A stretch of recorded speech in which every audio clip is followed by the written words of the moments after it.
Setiap saat kita harus membangun kesadaran dan kewaspadaan rohani, saudaraku. Sebab lawan kita si iblis selalu mencari kesempatan yang terbaik untuk menyerang kita dan menjatuhkan iman kita. Hidup kita tidak boleh dikuasai oleh rasa khawatir. Sebab kekhawatiran bisa menjadi celah senjata iblis untuk mengalihkan perhatian kita dari yang tadinya kita fokus kepada perkara-perkara di atas. Fokus kita dialihkan menjadi perkara-perkara yang ada di bumi.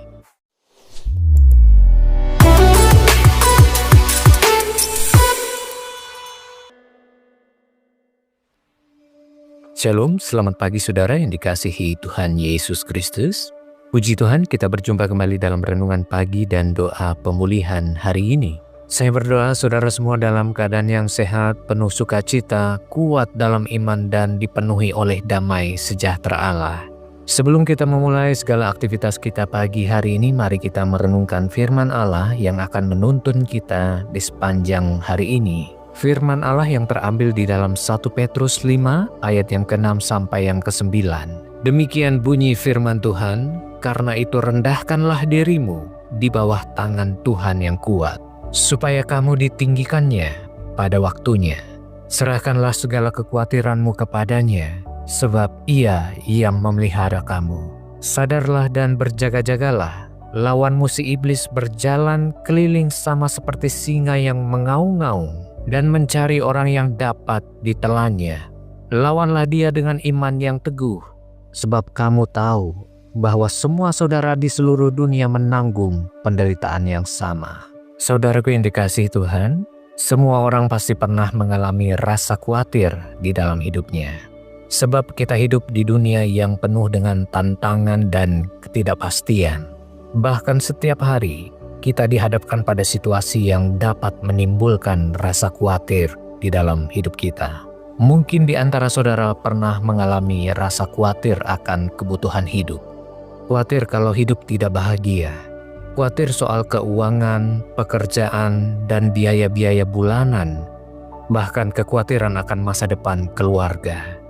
Hari ini kita akan belajar bagaimana tidak hidup di dalam bayang-bayang kekhawatiran tersebut. Saudaraku yang dikasihi Tuhan, penyebab utama seseorang hidup di dalam kekhawatiran adalah karena ia tidak mengerti akan konsep atau prinsip hidup kerajaan Allah serta kebenarannya. Ketika seseorang tidak mengerti akan prinsip hidup kerajaan Allah serta kebenarannya, maka hidup seseorang akan mudah sekali hidup dalam ketakutan akan masa depan. Hidupnya penuh dengan tekanan dan tuntutan dunia yang harus ia ikuti. Bahkan yang paling berbahaya adalah ketika seseorang tidak mengerti konsep atau prinsip hidup kerajaan Allah serta kebenarannya, maka hidupnya sangat mudah dikuasai dan dipengaruhi oleh si iblis. Sehingga hatinya tidak lagi memiliki kepercayaan yang penuh akan pemeliharaan Allah. Jika kita melihat dunia media sosial, saudaraku, banyak orang memamerkan kalau sukses itu harus punya ini dan itu. Dunia ini mengajarkan seseorang untuk mengumpulkan harta di bumi sebanyak-banyaknya sebagai tujuan hidup dan rasa amannya. Banyak orang mengejar keberhasilan karena ia ingin diakui status sosialnya sebagai orang yang berhasil di dalam hidupnya. Padahal Tuhan Yesus pernah berkata, berjaga-jagalah dan waspadalah terhadap ketamakan. Sebab walaupun seorang berlimpah-limpah hartanya, hidupnya tidaklah tergantung daripada kekayaannya itu. Saudaraku, kalau kita membaca di dalam kitab Matius 6, Tuhan Yesus mengajar kita jangan khawatir akan kebutuhan hidup kita, baik apa yang kita akan makan, minum, dan pakai. Karena orang yang tidak mengenal Allah mencari hal-hal pemenuhan kebutuhan jasmani dengan penuh kekhawatiran. Tuhan Yesus mengajarkan manusia itu sangat berharga di mata Bapa di sorga. Bapa sangat mengetahui kebutuhan akan anak-anaknya sebelum mereka meminta kepadanya. Tuhan Yesus juga mengajarkan kekhawatiran tidak dapat menyelesaikan masalah kehidupan. Orang percaya harus memahami konsep kerajaan Allah dan kebenarannya terlebih dahulu, agar mereka dibebaskan dari rasa khawatir. Saudaraku, kerajaan Allah serta kebenarannya berbicara tentang hidup orang percaya yang hidupnya di bawah pemerintahan Allah Pikiran dan hatinya dikuasai oleh ketaatan akan firman Allah. Setiap langkah hidupnya dipimpin oleh Roh Kudus untuk melakukan kehendak Bapa. Ketika seseorang menghidupi prinsip kerajaan Allah serta kebenarannya, maka seharusnya kekhawatiran dan ketakutan tidak lagi memerintah dan menguasai akan hatinya. Orang-orang yang hidup di bawah pemerintahan Allah dan dikuasai oleh kebenarannya, maka tiap-tiap hari Tuhan akan membawa level imannya ke level iman yang dapat mengusir kekhawatiran di dalam hidupnya. Untuk bisa mencapai level iman ini, saudaraku, yang pertama yang harus kita lakukan adalah merendahkan diri kita di hadapan Tuhan. Sikap merendahkan diri di hadapan Tuhan artinya kita mengakui keterbatasan kita. Kita mengakui bahwa kita tidak memiliki kontrol penuh atas segala sesuatu di hidup kita. Bahwa kita adalah orang-orang yang membutuhkan pertolongan Tuhan, saudaraku. Pernahkah saudara menyadari, seringkali kita memiliki kekhawatiran yang terbalik. Pada waktu kita mengalami persoalan hidup yang berat, kita diliputi oleh rasa khawatir yang begitu besar. Tetapi seseorang tidak pernah khawatir ketika hubungannya dengan Tuhan sudah mulai menjauh. Ia tidak lagi khawatir ketika ia mulai jarang berdoa kepada Tuhan. Bahkan ia tidak khawatir ketika ia mulai jarang membaca firman Tuhan. Justru di kondisi itulah sebenarnya hidup kita dalam bahaya, saudaraku. Oleh karena itu, saudaraku, hal yang tidak boleh bergeser dalam hidup kita adalah persekutuan dan hubungan kita dengan Tuhan. Maka poin yang kedua, supaya iman kita bisa memiliki level iman yang bisa mengusir kekhawatiran, maka kita harus membangun kewaspadaan dan kesadaran dari hari ke hari. Sikap yang lain yang perlu kita pelihara dalam melawan kekhawatiran adalah dengan tetap sadar dan berjaga-jaga, saudaraku. Berjaga-jaga dan sadar berarti hidup kita harus dikuasai oleh firman Allah. Pikiran kita harus terjaga dalam pimpinan Roh Kudus. Sebab kekhawatiran bisa menggeser kita dari kondisi kewaspadaan rohani kepada rohani yang sedang tertidur, saudaraku. Firman Tuhan menasihatkan kita sadarlah dan berjaga-jagalah. Lawan musuh iblis berjalan keliling sama seperti singa yang mengaung-ngaung dan mencari orang yang dapat ditelannya. Setiap saat kita harus membangun kesadaran dan kewaspadaan rohani, saudaraku. Sebab lawan kita si iblis selalu mencari kesempatan yang terbaik untuk menyerang kita dan menjatuhkan iman kita. Hidup kita tidak boleh dikuasai oleh rasa khawatir, sebab kekhawatiran bisa menjadi celah senjata iblis untuk mengalihkan perhatian kita dari yang tadinya kita fokus kepada perkara-perkara di atas. Fokus kita dialihkan menjadi perkara-perkara yang ada di bumi. Maka ketika rasa khawatir itu menyerang hidup kita, pastikan manusia rohani kita tidak tumpul. Pastikan manusia rohani kita tidak dalam keadaan tertidur, saudaraku. Maka dalam hidup ini, saudara, kita harus menyadari prioritas hidup kita. Prioritas kita adalah membangun manusia rohani. Carilah Tuhan di dalam doa dan pembacaan firman setiap hari, saudaraku. Ketika saudara bangun tidur di pagi hari, carilah wajah Tuhan di dalam doa-doamu. Kemudian lanjutkan untuk membaca firman Allah. Renungkan itu secara mendalam dan mintalah hikmat dan pimpinan Roh Kudus agar kita bisa mentaati firman Allah yang telah kita renungkan tersebut. Saudaraku, kekhawatiran yang salah akan membuat kita keluar dari rencana Tuhan. Bangunlah kewaspadaan untuk tidak dikuasai oleh rasa khawatir yang salah tersebut, saudaraku.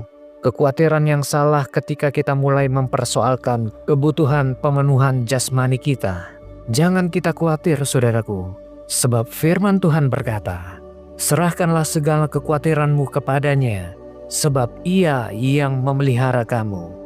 Maka mulai hari ini mari kita mengalihkan fokus hidup kita untuk membangun manusia rohani kita. Tingkatkan kualitas manusia rohani kita, saudaraku, dengan cara berlatihlah membawa hadirat Tuhan dimanapun kita berada. Sadarlah kita hidup di wilayahnya Tuhan. Tuhan tidak akan membiarkan kita sendiri dalam menghadapi persoalan hidup ini. Tuhan Yesus pasti menyertai hidup kita, saudaraku. Maka selanjutnya jangan mengeluh ketika Tuhan memberikan kita beban dan tanggung jawab yang lebih. Taat saja saudaraku.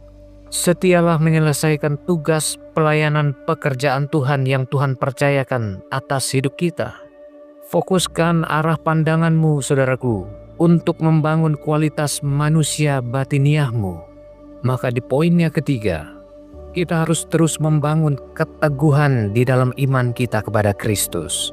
Saudaraku percayalah, si jahat atau si iblis selalu menggunakan kekhawatiran untuk terus-menerus melancarkan serangannya untuk menumpulkan iman kita.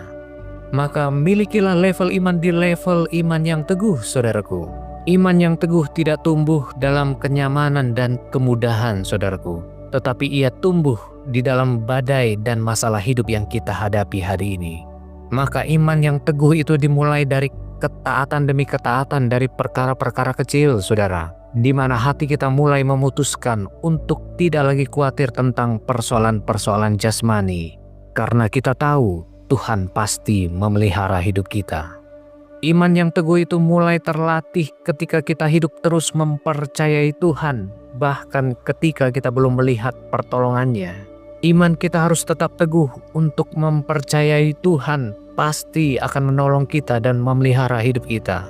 Saudaraku, tetaplah berdoa, tetaplah mempercayai Tuhan walaupun kita belum melihat jawaban doa. Jaga terus level imanmu di level iman yang teguh dengan cara ketika kita terus memilih mengucap syukur walaupun kita ada di tengah masalah hidup.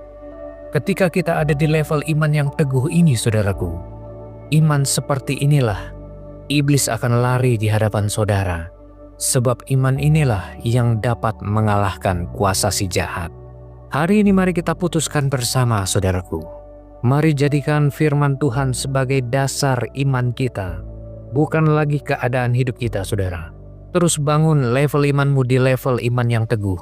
Level iman seperti batu karang yang tidak pernah tergoyahkan oleh badai apapun juga. Mari kita datang kepada Tuhan, kita berdoa saudaraku. Bapa di sorga, Bapa yang kami kasihi, di dalam nama Tuhan Yesus Kristus, kami mengucap syukur dan berterima kasih kepadamu atas firman-Mu yang telah kami dengar pada hari ini. Terima kasih karena firman-Mu adalah terang bagi jalan hidup kami. Bapa, kami merendahkan hati kami mengakui di hadapan-Mu bahwa seringkali hati kami masih mudah dikuasai oleh rasa khawatir. Rasa khawatir akan kebutuhan hidup, kesehatan, pekerjaan, masa depan, dan berbagai persoalan hidup yang kami hadapi. Ampuni kami Tuhan, karena itu kami rindu menyerahkan hidup kami kembali ke dalam tangan-Mu. Bentuklah hati kami menjadi hati yang taat, hati yang mau dipimpin oleh firman-Mu. Ajari kami ya Tuhan untuk merendahkan hati kami di bawah tangan-Mu yang kuat. Kami mau terus belajar menyerahkan segala kekhawatiran kami kepadamu, sebab Engkaulah yang memelihara hidup kami. Dan terus kuatkan kami Tuhan, untuk kami terus melangkah di dalam iman yang teguh, sehingga kami tidak diliputi lagi oleh rasa khawatir. Tuhan, kami juga berdoa bagi khususnya Bapak Ibu Saudara yang telah mendengarkan firman Tuhan ini, mereka yang sedang mengalami pergumulan yang berat, mereka yang menghadapi masalah kesehatan, sakit penyakit. Jamahlah mereka dengan kuasa-Mu ya Tuhan. Engkaulah Allah yang menyembuhkan, Allah yang memulihkan kehidupan mereka. Kami serahkan tubuh, jiwa, dan roh mereka ke dalam tangan-Mu. Berikan mereka kekuatan, pengharapan, dan damai sejahtera yang melampaui segala akal. Bagi mereka yang bergumul tentang masalah pekerjaan, keuangan, dan mereka merasa tertekan, kiranya Tuhan membukakan jalan pertolongan bagi mereka. Berikan hikmat dan cukupkan segala kebutuhan mereka menurut kekayaan dan kemuliaan-Mu ya Tuhan. Kami juga berdoa bagi keluarga-keluarga yang mengalami masalah, konflik, dan keretakan hubungan. Kami mohonkan Engkau campur tangan ya Tuhan. Pulihkan dengan kasih-Mu. Satukanlah hati mereka, dan hadirkanlah kembali damai sejahtera-Mu di tengah-tengah keluarga mereka. Pulihkanlah rumah tangga demi rumah tangga ya Tuhan. Biarlah Engkau kembali menjadi pusat hidup mereka, dan menjadi dasar yang kokoh dalam setiap keluarga. Terima kasih Tuhan, kami menyerahkan aktivitas kami hari ini ke dalam tangan-Mu. Berkatilah pekerjaan kami, keluarga kami, dan seluruh apa yang kami kerjakan, ajar kami untuk tetap setia kepadamu, dan pakailah hidup kami untuk menjadi alat kemuliaan-Mu dan mendatangkan berkat bagi banyak orang. Di dalam nama Tuhan Yesus Kristus, kami berdoa dan mengucap syukur kepadamu. Amin. Puji Tuhan, saudaraku, saya percaya saudara selalu diteguhkan oleh firman Tuhan, semakin kuat dalam iman dan tidak lagi dikuasai oleh rasa khawatir. Sampai jumpa di pertemuan berikutnya, saudaraku. Selamat beraktivitas, Tuhan Yesus memberkati kita semua.